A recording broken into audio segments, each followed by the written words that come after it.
En los oscuros valles de Tennessee, en la brutal frontera de 1838, un secreto aterrador yacía enterrado, no en la tierra, sino en el corazón de una pequeña comunidad aislada. Las llamaban las hermanas Beaumont.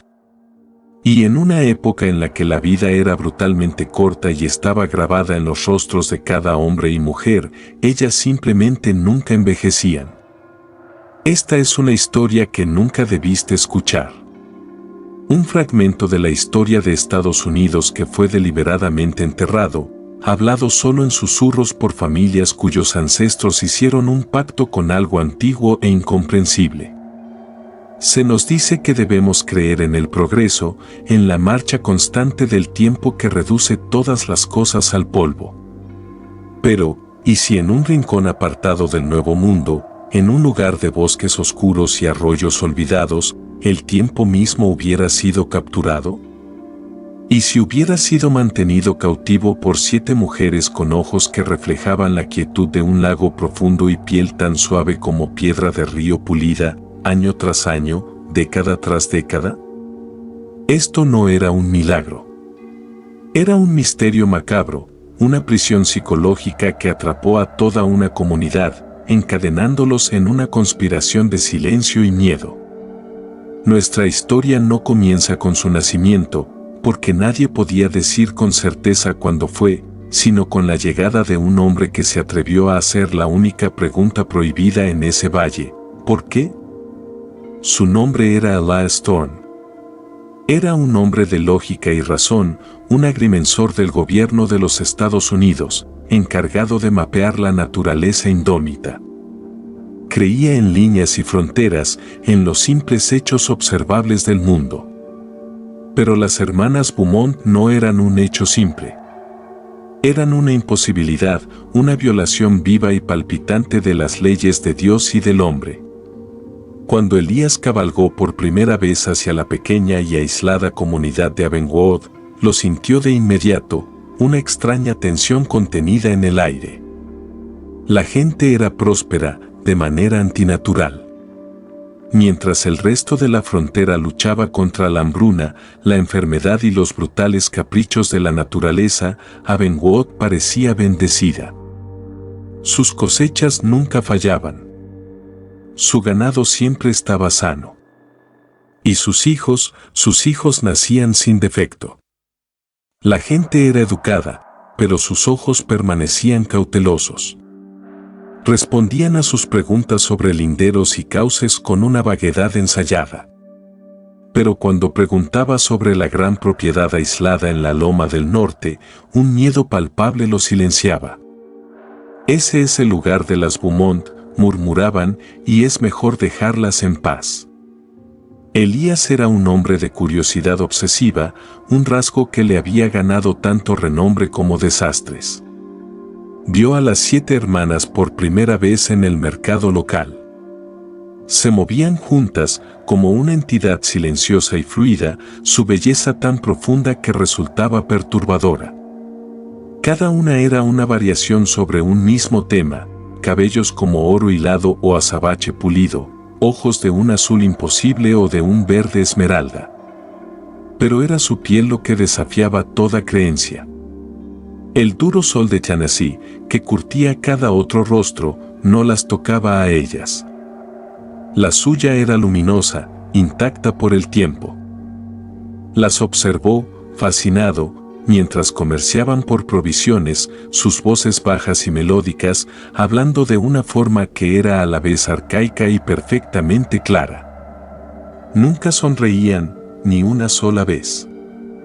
Parecían existir dentro de una burbuja privada de serenidad que se sentía depredadora. Preguntó al herrero, un hombre con las manos deformadas y el rostro marcado por las durezas, sobre la edad de ellas. El hombre dejó caer un pesado martillo, cuyo estruendo resonó en el silencio repentino de su taller.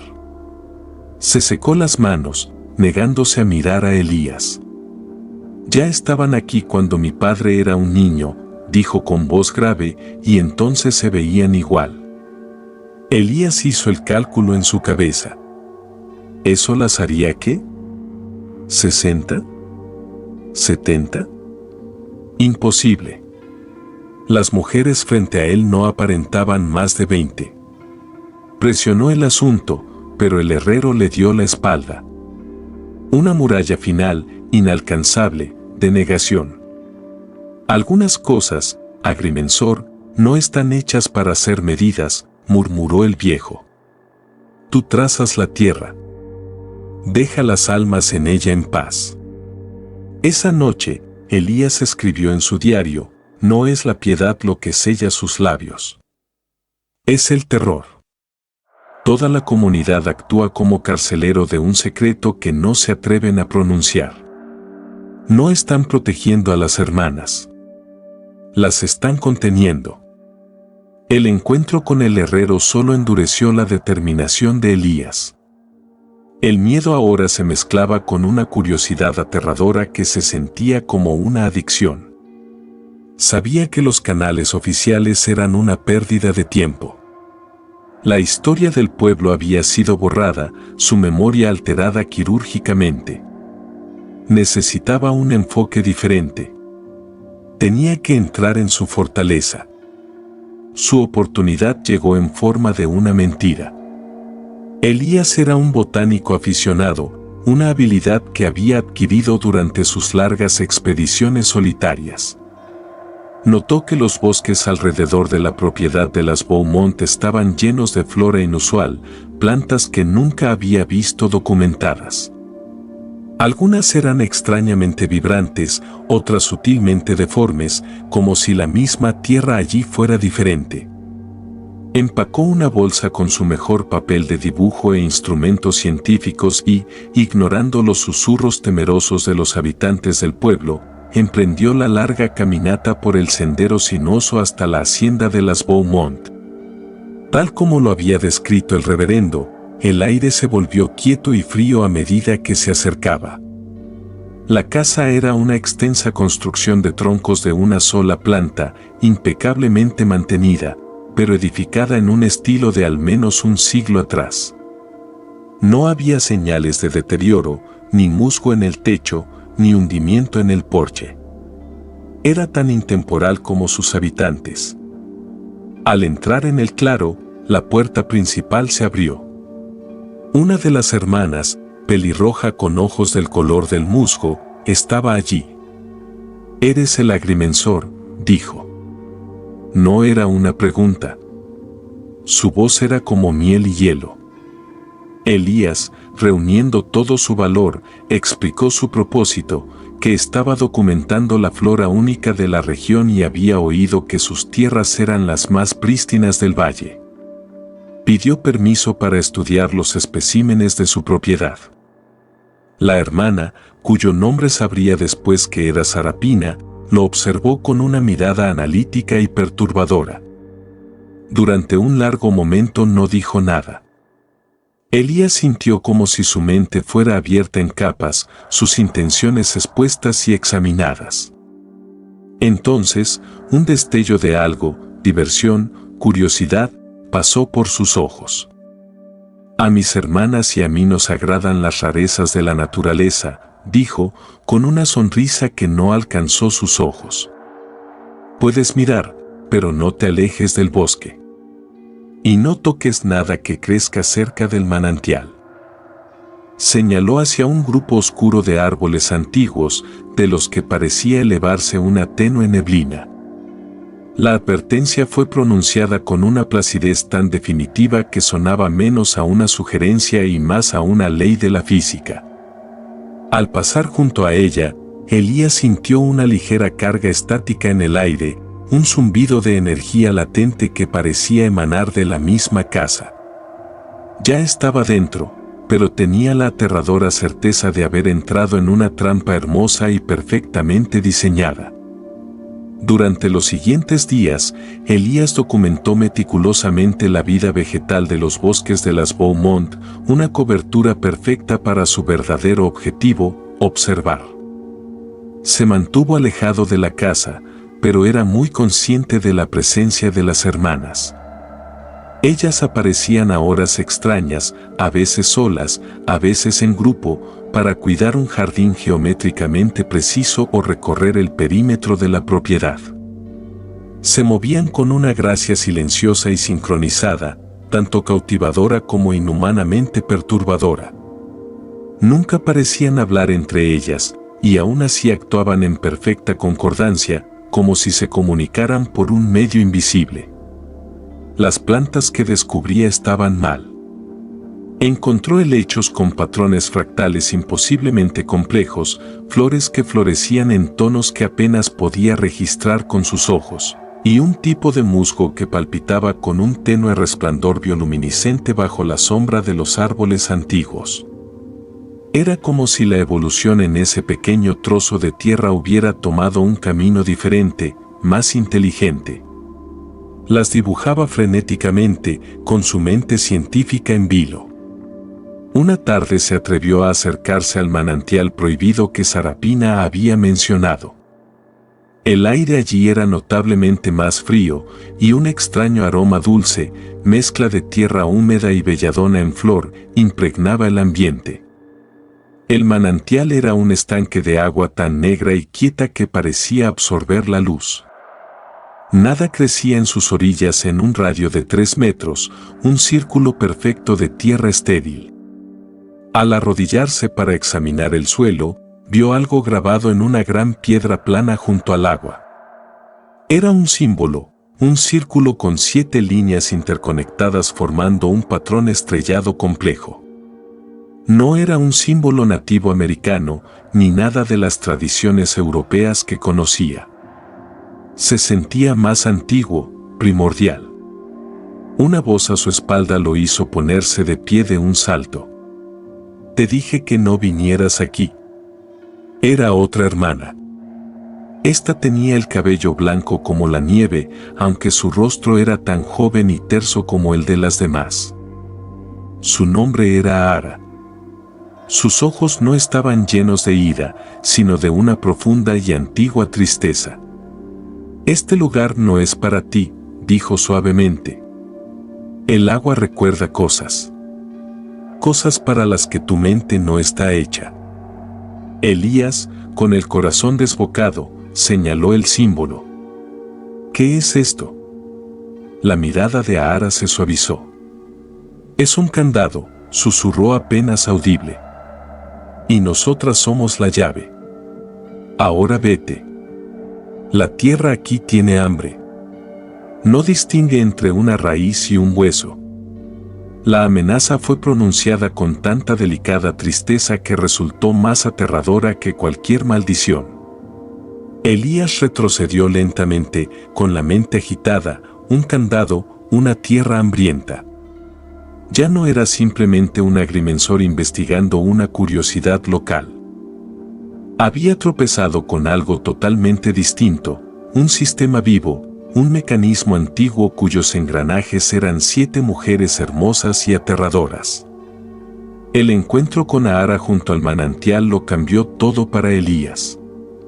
El misterio de la Ajlis de las hermanas dejó de ser un simple enigma biológico. Estaba ligado a la tierra misma, a esa agua oscura y al símbolo críptico. Sintió una urgencia desesperada, la sensación de que se le acababa el tiempo, de que la tolerancia de las hermanas ante su presencia se estaba agotando. Empezó a correr mayores riesgos. Por la noche volvía a arrimarse al límite de la propiedad, escondiéndose en los setos, observando la casa. Lo que veía desafiaba toda explicación racional. No había luces en la casa, ni velas, ni faroles. Y, sin embargo, a veces desde las ventanas latía una suave luminosidad interior, una pálida luz plateada que parecía respirar. Veía a las hermanas ejecutar extrañas actividades rituales en su jardín, moviéndose en patrones lentos y deliberados bajo la luz de la luna, sus manos trazando formas invisibles en el aire. No era agricultura. Era una suerte de comunión. La población de Abenwood, se dio cuenta ahora, era cómplice voluntaria. Su prosperidad era el precio de su silencio. Comenzó a notar las transacciones sutiles. Un granjero cuyo toro de premio estaba enfermo dejaba una cesta con sus mejores manzanas en un tocón específico al borde de la propiedad Beaumont.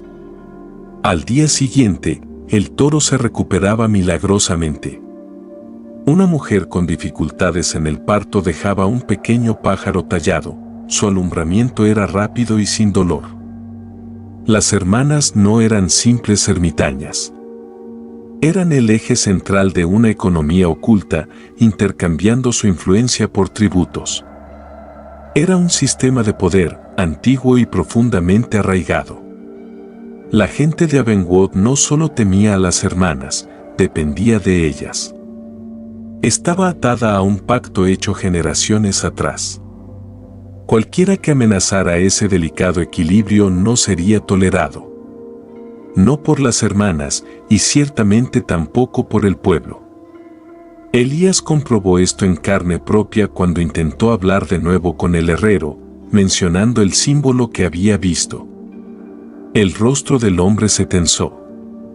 Caminó silenciosamente hasta la puerta de su fragua, la cerró y se volvió hacia Elías con la mirada incendiada por una fría furia. «Tienes que marcharte», dijo, con la voz peligrosamente baja. «¿Te crees listo?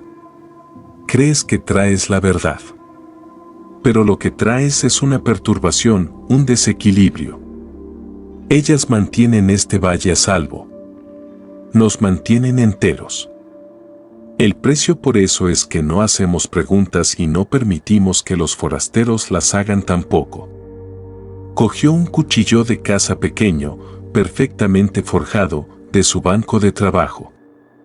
«Esta es tu única advertencia, agrimensor. Tus mapas ya están hechos. Vete a casa. Porque la próxima persona que venga a buscarlos no te encontrará». La amenaza del herrero fue una clara escalada. Elías ya no era solo un observador. Era un cuerpo extraño, y el sistema empezaba a movilizarse contra él. Sabía que debería marcharse. Cada instinto de conservación le gritaba que empaquetara sus cosas y abandonara el valle hasta que ese lugar maldito fuera solo un mal recuerdo. Pero no pudo. Estaba demasiado profundo, atrapado por la fuerza gravitatoria del misterio. Tenía que saber la verdad, aunque le costara todo. Se volvió paranoico, revisaba 2 veces la cerradura de la puerta de su cabaña, dormía con una pistola cargada junto a la cama. Sentía las miradas del pueblo clavadas en él constantemente. Los saludos corteses habían desaparecido, sustituidos por miradas duras y frías. Los niños que antes jugaban en la calle enmudecían y corrían a sus casas cuando él pasaba. Era un paria, un contaminante. Su única esperanza era encontrar una debilidad en el sistema, una grieta en la muralla del silencio. La halló en la persona de una anciana llamada Agnès, la comadrona del pueblo que vivía en las afueras, rechazada por muchos por su dependencia de remedios populares y su lengua afilada. Agnès era muy vieja, su rostro era una red de arrugas y sus ojos estaban nublados por cataratas, pero seguía siendo lúcida y con una inteligencia desafiante. Era una de las pocas que parecía operar fuera de la esfera de influencia de las hermanas. Elías la visitó al caer la tarde llevando un regalo de hierbas medicinales raras que había recolectado. Ella lo miró mientras subía al porche de su pequeña cabaña desordenada, con la expresión impenetrable. «Ellas te verán», raspó al acercarse. «Lo sé», replicó él en voz baja. «Necesito entender. Has vivido aquí toda la vida. Has visto nacer niños y morir hombres viejos, pero siempre los has visto igual, sin cambiar». Agnès guardó silencio mucho tiempo, estudiando su rostro. Finalmente pareció decidirse. Hizo un gesto para que entrara. La cabaña olía a hierbas secas y humo de leña. «El entendimiento es un veneno en este valle, señor Thorne», dijo, bajando la voz a un susurro. no son lo que parecen. No son mujeres. No de la manera en que tú o yo somos humanos, explicó Agnès. El pacto era más antiguo de lo que cualquiera recordaba. Los primeros colonos, al borde de la inanición y la enfermedad, habían encontrado a las hermanas viviendo junto al manantial de los ojos. Ellas les ofrecieron un trato, prosperidad, salud y protección contra la dureza del mundo. A cambio, la comunidad debía darles algo. ¿Qué? Insistió Elías. ¿Qué toman a cambio? El rostro de Agnès se oscureció. No toman cosas, agrimensor. Toman posibilidades, elecciones, los caminos que nunca se recorren. Le contó una historia sobre su propia hermana que, de joven, había sido una artista talentosa con planes de marcharse a Filadelfia para estudiar. Una semana antes de partir, sufrió una caída y se rompió la mano. Un accidente simple, pero la mano nunca sanó bien. Su sueño murió. Se quedó en Avonwood, se casó con un granjero y vivió una vida tranquila, sin brillo, sin huella. El valle provee, susurró Agnès, con los ojos encendidos por una furia antigua. Pero también poda. Nos mantiene enraizados. Impide que alguien se marche, que alguien brille demasiado, que alguien altere el equilibrio. Las hermanas mantienen el jardín y nosotros somos las plantas. La revelación de Agnès fue un cambio de paradigma escalofriante. Elías había estado buscando una fuente de juventud eterna, una sustancia física o una anomalía científica. Pero la partera hablaba de algo mucho más insidioso, un vampirismo psicológico y espiritual. Las hermanas no solo detenían su propio envejecimiento, parecían alimentarse del potencial robado de los demás, extrayendo sustento del estancamiento colectivo del pueblo. La prosperidad antinatural del valle no era una bendición, sino una jaula. Hermosamente amueblada, cómoda, pero una jaula al fin y al cabo. Los accidentes que sufría cualquiera que intentara marcharse o cambiar su destino no eran actos aleatorios del azar. Eran ajustes, un sistema corrigiéndose a sí mismo. Eso explicaba la corriente subterránea de desesperación silenciosa en los ojos de la gente, esa mirada vacía de resignación. Habían cambiado su libertad por seguridad, sus sueños por una existencia predecible y apacible.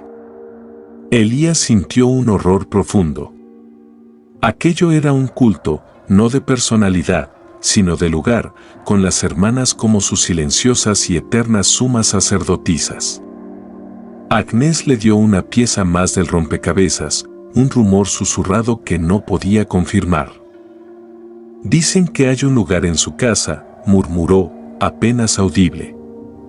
Una habitación sin ventanas. La llaman la sala del telar. Es donde tejen, no hilo, destinos.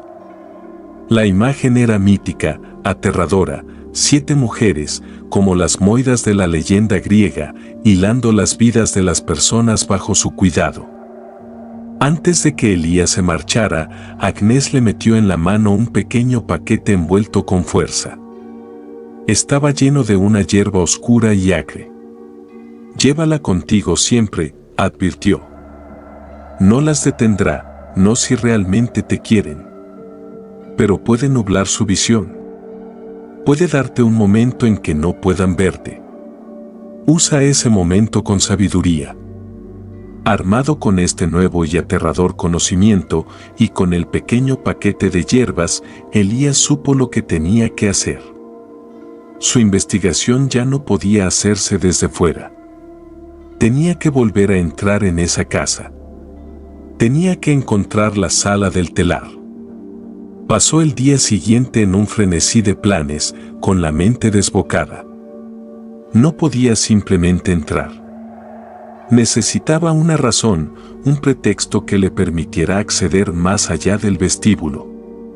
Recordó las palabras de Sarapina, a mis hermanas y a mí nos gustan las rarezas de la naturaleza.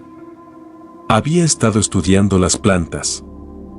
Y si encontraba algo tan raro, tan único, que tuviera que presentarlo directamente, era un riesgo tremendo. Podrían ver su engaño al instante. Pero era el único camino que lo conducía al corazón del misterio. Esa noche, apretando en el bolsillo la bolsita de Agnès, se internó de nuevo en los bosques extraños cerca del manantial oscuro, en busca de una mentira perfecta. El desenlace fue una devastación surrealista. El manantial oscuro había desaparecido, reemplazado por un profundo cráter humeante del que latía una luz azul antinatural. Los árboles antiguos de la explanada habían sido incinerados, reducidos a ceniza blanca. El equipo del Dr. Finch era un amasijo de metal retorcido y derretido. Él y su asistente habían sido arrojados lejos, magullados y heridos, pero vivos. Ahara yacía en el suelo cerca, consciente pero debilitada. La descarga psíquica le había pasado una factura brutal. Pero las otras 6 hermanas, ellas estaban cambiando. A medida que la energía cruda se desangraba de la tierra herida, el poder que las había sostenido durante siglos se cortaba. Y el tiempo, retenido durante tanto tiempo, regresó en una terrible avalancha acelerada. Ante los ojos horrorizados de Finch, las 6 mujeres comenzaron a envejecer. Décadas, luego siglos, se precipitaron sobre ellas en cuestión de momentos. Su piel perfecta se arrugó, se marchitó y se tensó sobre los huesos. Su cabello vibrante se volvió plateado, y luego polvo. Sus cuerpos se encorvaron, se doblaron y finalmente colapsaron. Sus finas ropas se deshacían en harapos alrededor de esqueletos que se desmoronaban en polvo un momento después. Fue un espectáculo silencioso y aterrador, el pago definitivo por sus vidas anormalmente largas. En menos de un minuto, todo lo que quedaba de Sarapina y sus leales seguidores eran 6 pequeños montones de polvo gris sobre la tierra quemada. Ahara, sin embargo, era diferente. Ella también estaba envejeciendo. Las líneas del tiempo aparecían en su rostro, su cabello blanco perdía su brillo antinatural. Pero el proceso era más lento, menos violento. Quizás porque ella misma había roto el pacto de manera voluntaria, o quizás porque su cercanía a Finch la había protegido de lo peor de la explosión. Se incorporó lentamente hasta quedar sentada, una mujer que parecía tener unos 90 años, antigua y frágil, pero con unos ojos que al fin estaban, benditamente, libres. Finch se arrastró hasta su lado. ¿Qué he hecho?, susurró, la certeza científica que había tenido segundos antes, ahora completamente destrozada por el horror imposible que acababa de presenciar. Ahara extendió una mano temblorosa y arrugada y tocó su mejilla. Su sonrisa era frágil, pero genuina. «Has roto la jaula», susurró, su voz delgada y apagada. «Gracias». Sus ojos se cerraron lentamente. Su último aliento escapó en un suspiro suave y satisfecho, y su cuerpo quedó inmóvil. No se desmoronó en polvo. Simplemente murió, una muerte natural, aquello que le había sido negado durante siglos. En el silencio que siguió, un nuevo sonido comenzó a surgir desde el pueblo. El sonido de una campana de iglesia repicando fuerte y claro a través del valle. Era un sonido de alarma, de confusión. El pueblo de Abengoa despertaba de un largo sueño colectivo. Su prisión psíquica, por fin, rota. La ruptura del pacto envió una onda expansiva a través de la conciencia colectiva de Abengoa. Durante generaciones, la gente había vivido bajo una presión psíquica constante, un zumbido subliminal que guiaba sus pensamientos y reprimía sus ambiciones. Ahora se había ido. El silencio en sus mentes era ensordecedor, aterrador y, al mismo tiempo, embriagador. La gente salió tambaleándose de sus casas, mirando a sus vecinos, al cielo, a sus propias manos, como si las viesen por primera vez. El mundo parecía más nítido, más vibrante, pero también más peligroso. La manta reconfortante del control de las hermanas había sido arrancada, dejándolos expuestos y vulnerables. Las consecuencias inmediatas fueron el caos. Emociones largamente reprimidas salieron a la superficie. Viejas disputas, suavizadas durante años por la influencia del pacto, se reavivaron. Ambiciones dormidas durante décadas despertaron de golpe. Un granjero miró su tierra y, por primera vez, se preguntó qué había más allá de la siguiente colina. Una joven miró a su prometido y se dio cuenta de que no sentía nada por él. Su obediencia era producto de la voluntad del pacto, no de la suya propia.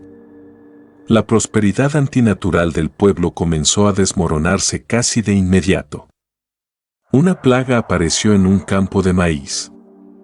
Una vaca premiada enfermó y, sin la intervención sutil de las hermanas, murió. Un parto difícil terminó en tragedia. La brutal y aleatoria naturaleza del mundo real regresaba a Abengood, y la gente no estaba preparada. Habían olvidado cómo lidiar con la adversidad, cómo enfrentar la pérdida. Habían cambiado su resiliencia por comodidad y ahora les tocaba pagar la factura. El Dr. Finch, tambaleándose de regreso al pueblo con su asistente traumatizado, se convirtió en el foco de su miedo y de su ira. No lo veían como un libertador, sino como el hombre que había destruido su paraíso, que había matado a sus dioses.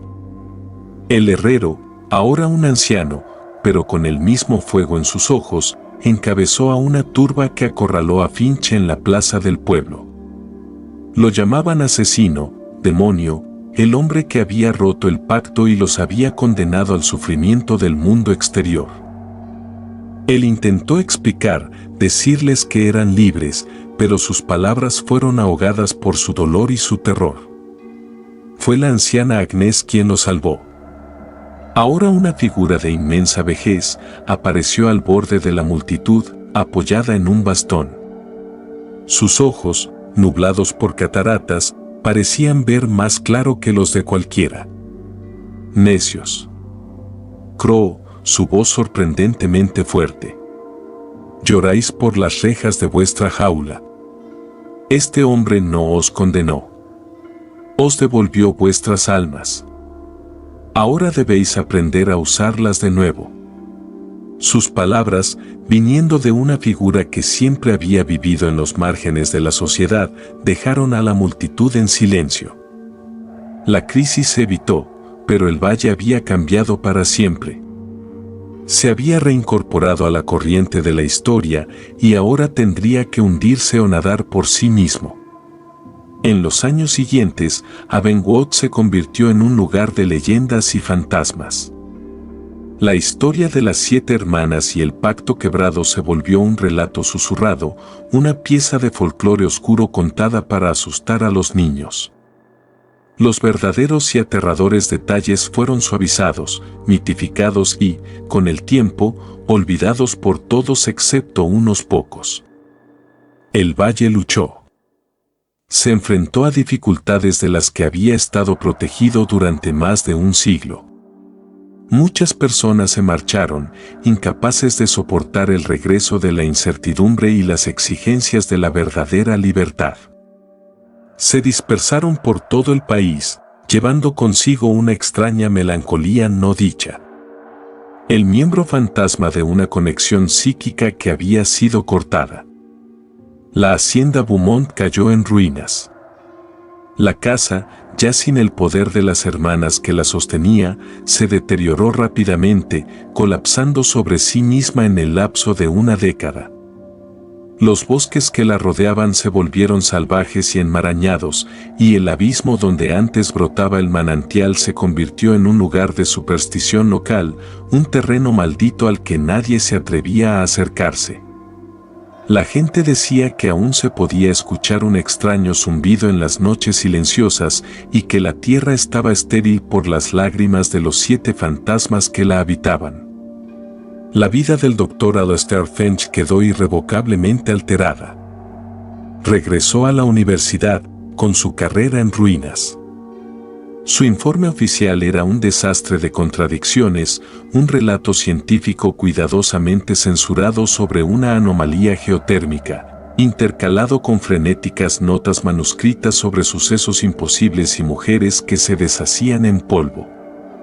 Fue declarado mentalmente inestable, víctima del estrés y las alucinaciones provocadas por su expedición. Perdió su plaza y se retiró en desgracia, pasando el resto de su vida intentando, obsesivamente, escribir un relato coherente de lo que había presenciado, un libro que ningún editor se atrevió a publicar. Su incapacidad para explicar los acontecimientos de Abengood lo devoraba. Los términos científicos se convirtieron en su propia prisión personal. Había sido testigo de un milagro, de un horror, de un mito viviente, y su marco para entender el mundo había quedado destrozado. Tenía la verdad, pero no el lenguaje para expresarla. ¿Y qué pasó con la Tierra misma? La fuente de energía única que Finch había detectado había desaparecido, disipada en la explosión que rompió el pacto. La flora extraña murió, reemplazada por especies comunes y corrientes de las colinas circundantes. El valle se volvió ordinario. Su magia, tanto hermosa como terrible, había desaparecido. La única evidencia que quedó de los imposibles sucesos que allí ocurrieron fue un extraño objeto hallado años más tarde por un granjero mientras araba un nuevo campo. Era la pistola del agrimensor Elias Thorne, aquella que había disparado, con su metal deformado y descolorido, como si hubiera atravesado un campo de energía poderoso. El granjero, sin saber nada de su historia, la conservó como una curiosidad, un artefacto extraño de un tiempo olvidado. Pero, ¿una historia así termina realmente alguna vez? El pacto estaba roto, las hermanas habían desaparecido y el valle había regresado al mundo mundano. Pero la entidad, la conciencia antigua en la tierra, había sido destruida o simplemente herida. Un poder tan antiguo, tan fundamental, no muere sin más. Duerme. Espera. Sana. El abismo donde fluía el manantial acabó llenándose de agua de lluvia, creando un nuevo estanque. Pero el agua de este estanque era diferente. Era clara, no negra. Y la vida regresó a sus orillas. Pequeñas flores comunes crecían allí. Los animales acudían a beber de él. La palpable sensación de terror se había ido. Pero, a veces, cazadores o viajeros perdidos que pasaban por el estanque contaban haber sentido algo extraño, una sensación de ser evaluados, de la presencia de una inteligencia inmensa y dormida justo debajo de la superficie, observándolos con una paciencia geológica y desapegada. Y había otras historias más inquietantes que persistieron durante generaciones. Historias sobre niños nacidos en el valle después de la ruptura del pacto. La mayoría eran normales, pero de vez en cuando nacía un niño con una inquietante quietud, con la sabiduría de un alma vieja en sus ojos de infante. Un niño que rara vez lloraba, que parecía comprender cosas que ningún niño debería, que se sentía atraído hacia las ruinas de la antigua hacienda Beaumont. Estos niños eran a menudo hermosos, con una vitalidad antinatural, y siempre parecían estar observando, esperando. ¿Eran solo coincidencias? ¿Caprichos genéticos transmitidos a través de la sangre de aquella comunidad aislada? ¿O era la entidad, la tierra hambrienta, intentando restablecer su pacto? ¿Buscaba nuevos conductos, nuevas sacerdotisas que fuesen las llaves de su cerradura? Quizás el pacto original no fue un evento único.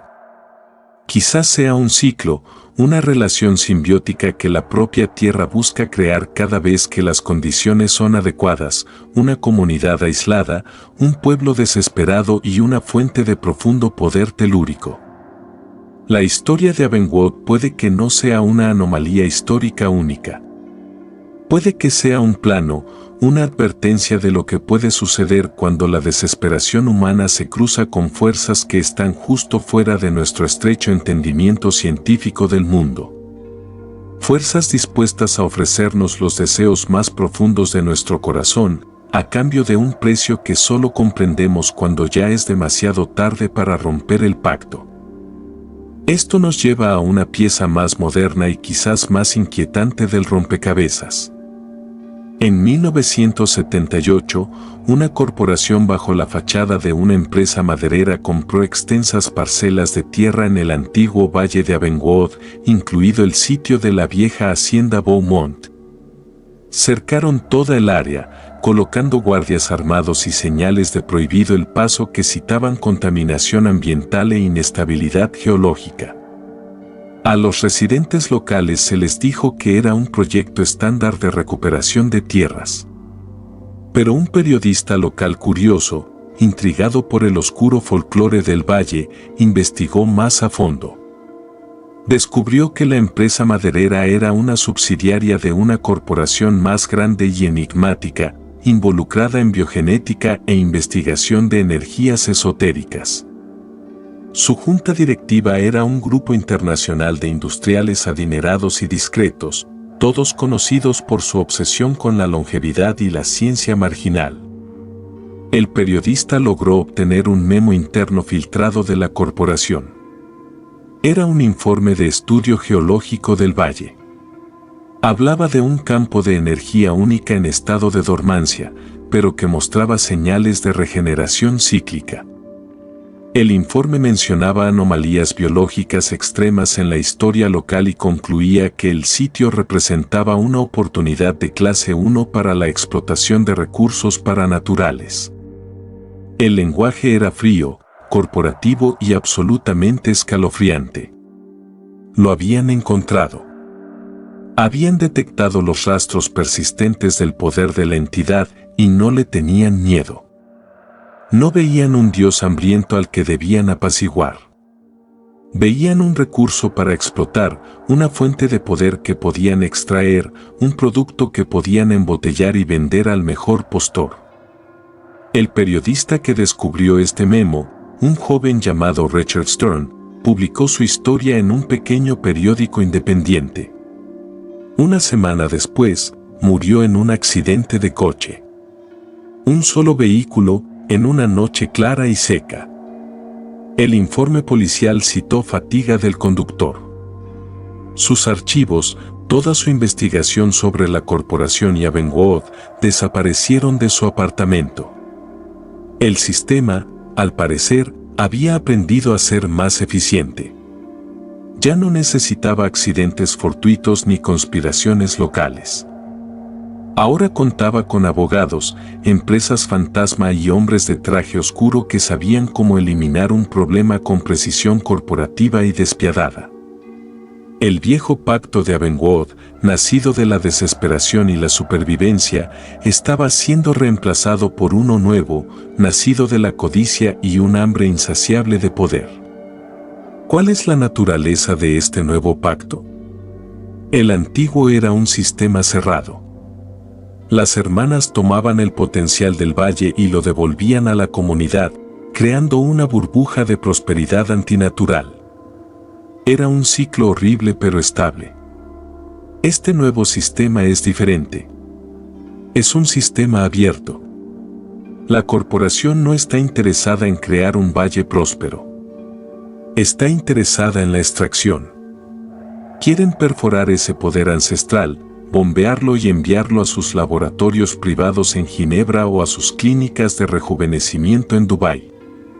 Quieren convertir la inmortalidad en una mercancía. ¿Puedes siquiera imaginar las consecuencias? Un mundo donde la juventud eterna ya no es un mito, sino un producto, un lujo disponible solo para una élite poderosa y selecta. La división definitiva de la humanidad, los mortales y los inmortales. La brecha entre los dos grupos se convertiría en un abismo biológico permanente. Todas las desigualdades de nuestro mundo, riqueza, poder, oportunidades, parecerían insignificantes frente a esta nueva división fundamental, los que viven y los que están destinados a morir. Esto no es solo una fantasía oscura. Observa el mundo a tu alrededor, la implacable búsqueda de tecnologías de extensión de la vida, los miles de millones invertidos en investigación anti-envejecimiento por multimillonarios de Silicon Valley. La narrativa siempre habla de progreso, de conquistar enfermedades, de beneficiar a toda la humanidad. Pero, ¿alguna vez ha sido realmente así? ¿Cuándo se descubre una tecnología que cambia el mundo, se distribuye alguna vez de manera equitativa? ¿O se convierte en un nuevo arma, en una herramienta para consolidar el poder de quienes ya lo tienen?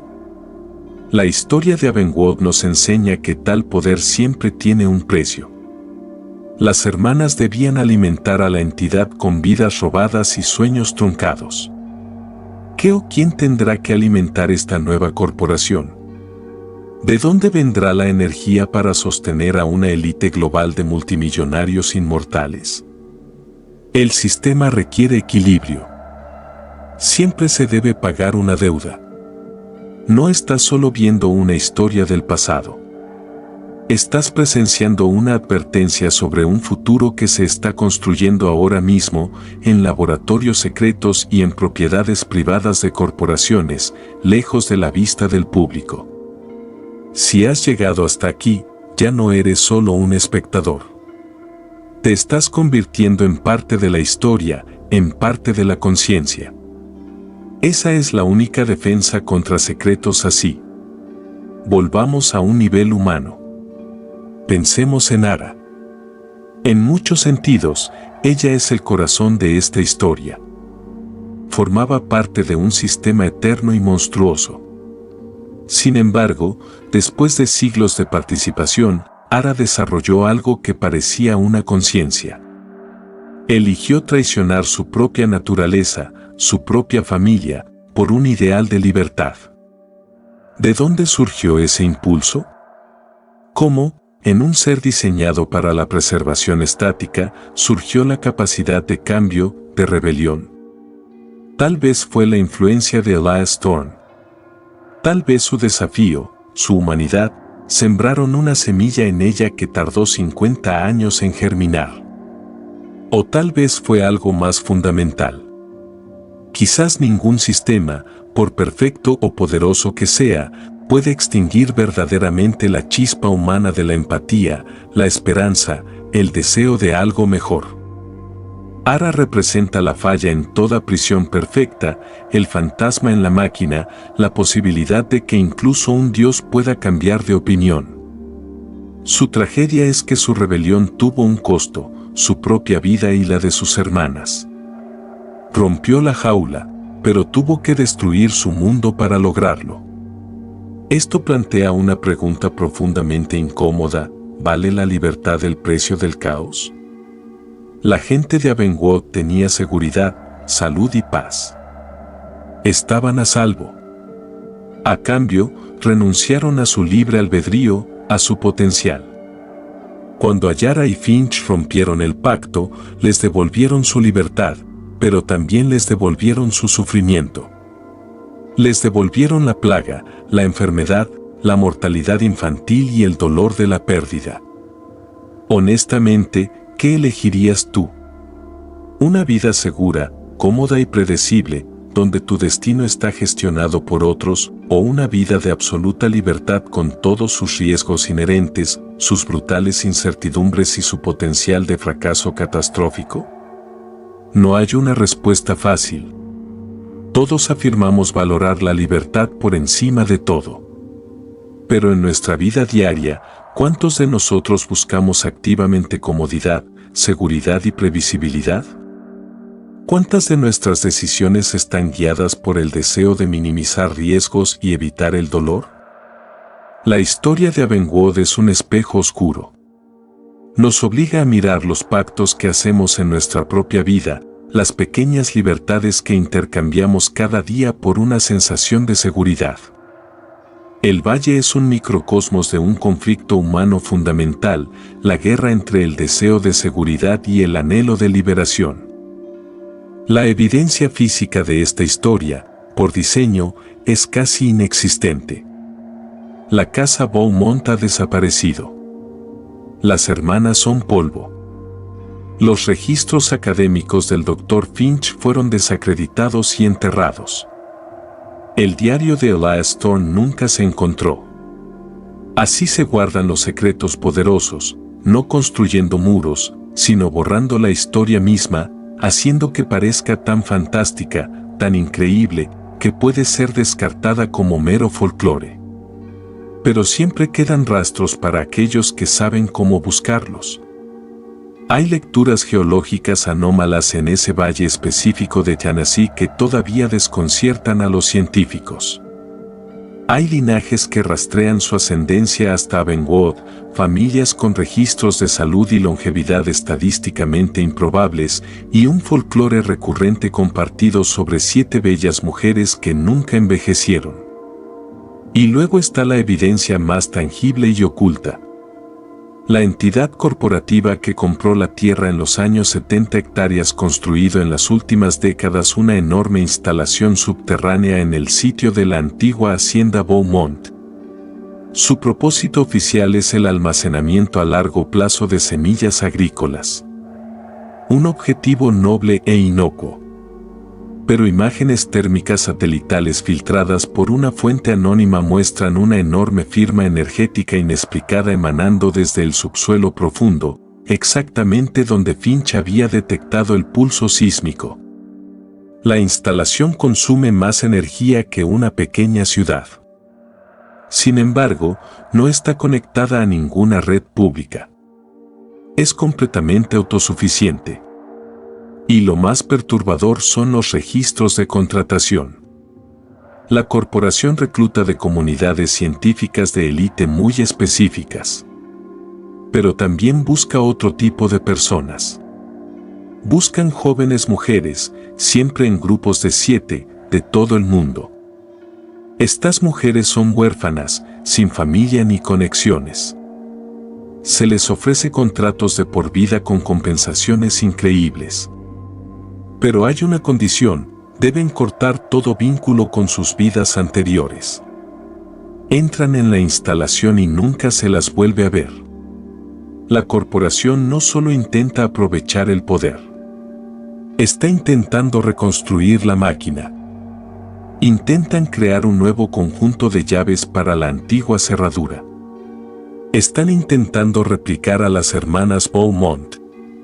No se supone que sepas esto, pero el experimento continúa. Creen que han refinado el proceso, eliminado los componentes emocionales desordenados del antiguo pacto. Creen que pueden crear una nueva generación de conductos más estables, más controlables. Intentan convertir un mito vivo en una tecnología predecible. Y si tienen éxito, el mundo tal como lo conocemos dejará de existir. Esta historia nunca fue solo acerca de 7 hermanas en el Tennessee del siglo XIX. Se trata del aterradormente delgado velo entre nuestra realidad y realidades más antiguas y poderosas que operan bajo reglas que no comprendemos. Construimos nuestras ciudades, nuestras ciencias, nuestras filosofías sobre una fina corteza de suelo firme, creyendo que somos los dueños de nuestro mundo. Pero bajo esa corteza, cosas antiguas duermen. Cosas que miden el tiempo y los periodos geológicos, no la vida humana. Lo que sucedió en Avonwood fue un caso raro en el que la corteza se rompió y, por un breve momento, la humanidad entró en contacto directo con una de estas fuerzas elementales profundas. Las hermanas no descubrieron un secreto. Se convirtieron en uno. Se fusionaron con un poder que nunca estuvo destinado a la conciencia humana. Y pagaron el precio con su propia humanidad. Se convirtieron en estatuas hermosas, perfectas y eternas, en un jardín donde nada realmente vivía. Es una parábola sobre el peligro de buscar atajos. La gente de Abengood quería escapar de la lucha de la vida y la entidad se lo ofreció. Pero el precio era la vida misma. Les fue concedida la existencia sin la esencia de vivir, que es el cambio, la lucha, el crecimiento y la pérdida. Su paraíso era un sueño estéril y estático, una falsificación de la vida que, en última instancia, no tenía sentido. Y ahora los herederos modernos de este secreto, la corporación con sus taladros y laboratorios está cometiendo el mismo error, pero a escala global. Buscan conquistar la muerte para eliminar la incertidumbre fundamental de la condición humana. Creen que pueden controlar este poder con tecnología, que pueden extraer a un Dios sin consecuencias. Son insensatos. Caminan el mismo camino que los primeros colonos de Abengood, solo que con herramientas más sofisticadas. Harán un pacto y creerán que son sus dueños. Pero la casa siempre gana. La tierra siempre gana. La entidad les dará lo que desean y, a cambio, tomará algo que ni siquiera sabían que tenían hasta que desaparezca. Quizás tome nuestra capacidad de soñar, nuestra empatía, o la chispa misma del libre albedrío que nos hace humanos. El equilibrio se mantendrá. Se pagará la deuda y la nueva élite eterna podría encontrarse en una prisión mucho más perfecta e inescapable que la que habitaban las 7 hermanas. Tendrán vida eterna en un mundo que ha perdido su alma. ¿Y dónde nos deja esto a nosotros? Nos deja con un eco inquietante, un fragmento de historia suprimida que proyecta una larga sombra oscura sobre nuestro propio tiempo. El misterio de las 7 hermanas que nunca envejecieron es una historia sobre los aterradores pactos que hacemos por seguridad y poder. Es una historia sobre el conflicto entre las fuerzas del cambio y las fuerzas de la inercia. Elias Torney y Lester Finch fueron agentes del cambio, hombres que creían en descubrir la verdad, en empujar los límites del conocimiento. Las hermanas fueron agentes de la inercia, sacrificándolo todo para mantener un patrón perfecto e inmutable. Al final, el cambio ganó. Pero fue una victoria violenta y destructiva que dejó cicatrices en la tierra y en la gente. Nos recuerda que el progreso no siempre es amable. Derribar sistemas antiguos, creencias antiguas, puede ser un proceso brutal y doloroso. El legado de Abengood es dual. Es la historia del coraje de Ara, un testimonio de la idea de que incluso dentro del sistema más opresivo, la voluntad de ser libre puede sobrevivir y eventualmente triunfar. Pero también es la historia de la corporación, un escalofriante recordatorio de que siempre habrá quienes busquen reclamar ese poder oscuro, reconstruir la prisión y vender las llaves al mejor postor. Vivimos en el mundo que están construyendo. Todos somos, en alguna pequeña medida, residentes de Abengood, ahora enfrentados a las sutiles presiones de sistemas que nos prometen comodidad y conveniencia a cambio de nuestros datos, nuestra atención, nuestra autonomía. Constantemente se nos ofrecen pequeños pactos aparentemente insignificantes. La pregunta es, ¿qué estamos sacrificando a cambio? ¿Qué parte vital de nuestra humanidad está siendo lentamente, imperceptiblemente, cosechada? El zumbido que Elias Thorne escuchó en las colinas de Tennessee puede haber desaparecido. Pero si escuchas atentamente, en una noche tranquila, puedes oír un nuevo tipo de zumbido. Es el zumbido de los servidores en un centro de datos. El zumbido del ticker del mercado de valores, el zumbido de una red global que promete conexión pero a menudo entrega aislamiento. La máquina es diferente, pero el principio es el mismo. El equilibrio debe mantenerse. Este caso nunca se trató solo de una familia en un valle aislado. Fue un vistazo a la oscuridad que la humanidad está dispuesta a abrazar para escapar de su propia naturaleza. El deseo de conquistar la muerte, de eliminar el sufrimiento, de crear un mundo perfecto y ordenado, es quizás nuestro impulso más noble y a la vez más peligroso. Las 7 hermanas de Abengood son un monumento al fracaso de ese impulso cuando no se modera con sabiduría y empatía. Lograron la perfección y, al hacerlo, perdieron todo lo que realmente importaba. Su historia sirve como una advertencia aterradora de que lo opuesto a la muerte no es la vida. Para ellas, fue un estado de muerte eterna e inmutable. Pero, ¿se reveló todo realmente, o la verdadera historia permanece oculta en las sombras de ese valle de Tennessee? ¿Acaso la entidad bajo la tierra realmente duerme? ¿O simplemente encontró nuevos conductos, más sutiles, para su poder? ¿Qué crees que realmente pasó con la investigación de la corporación que compró esas tierras? ¿Tuvieron éxito? Y si fue así, ¿quiénes son la nueva élite eterna? ¿Y qué precio estamos pagando todos por su inmortalidad? Deja tus pensamientos abajo y suscríbete al legado del miedo para más historias que exploran verdades que nunca debiste haber encontrado. El misterio de Abengood nos enseña una última lección escalofriante. Porque a veces, los secretos más oscuros de la historia no están enterrados en el pasado. Son los planos de nuestro futuro.